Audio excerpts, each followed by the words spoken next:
They say every great king fears only two things: the loss of power and the child who will take it from him. But what happens when a king, desperate to preserve his legacy, chooses to crown a monster of his own making? This is not a tale of myth, nor a parable meant to scare children.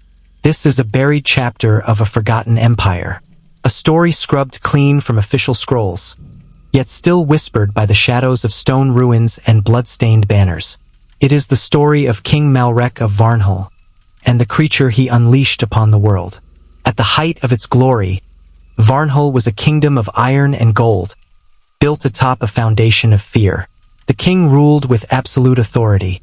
His word was law, his gaze was death. But behind his sharp eyes lay a secret. He was dying. The court physicians spoke in riddles and half-truths. Some claimed it was poison. Others whispered of a curse, ancient and unpaid. But whatever the cause, Malrec's time was running out, and he had no heir. None, living at least.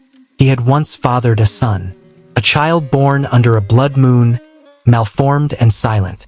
The midwives called it a blessing in disguise when the child vanished the next night, stolen by a shadow, never to be seen again.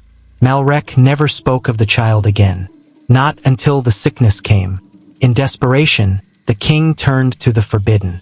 In the mountains beyond the reach of law, there lived an order of monks who practiced the old art, alchemy, blood magic, and rituals long since outlawed. Malrec sent for them. What they brought was not comfort. It was a creature, tall, shrouded, faceless beneath layers of ceremonial veils. They called it the Bound One. They said it had no name, only purpose. Could heal, could bless, could extend life. But it needed something in return: a crown and a throne. The monks offered a choice. The king could live if he named the Bound One his successor. Madness, the courtiers cried. Heresy, treason against the gods. But the king had already seen death. He chose life. And so, in a ceremony conducted beneath eclipsed sun and black banners, King Malrec crowned the creature. He placed the royal circlet upon its veiled head and whispered a name never written, never spoken again. And the throne shuddered.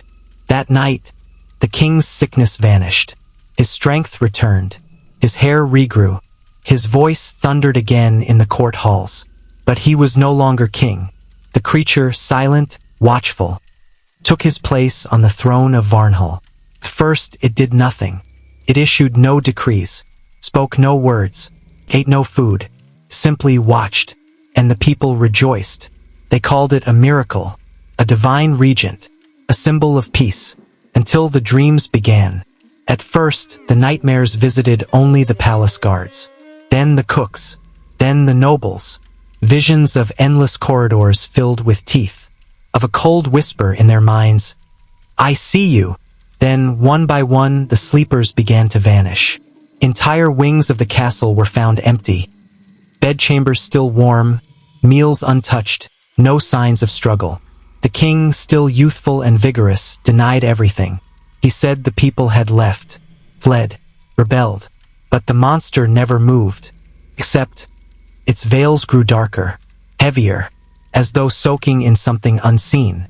When the high priest tried to remove it, to banish the creature by holy rite, he screamed mid-ritual. His skin turned to stone before the crowd, and his eyes burst into flame. And still, the king did nothing. By then, the people began to suspect the truth. Malrec had not been spared.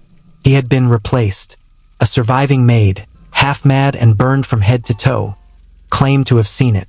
She said the king knelt before the Bound One every night, that he whispered secrets into its robes, that he begged forgiveness. But forgiveness never came. The borders began to rot. Towns withered. Crops died. Travelers went missing.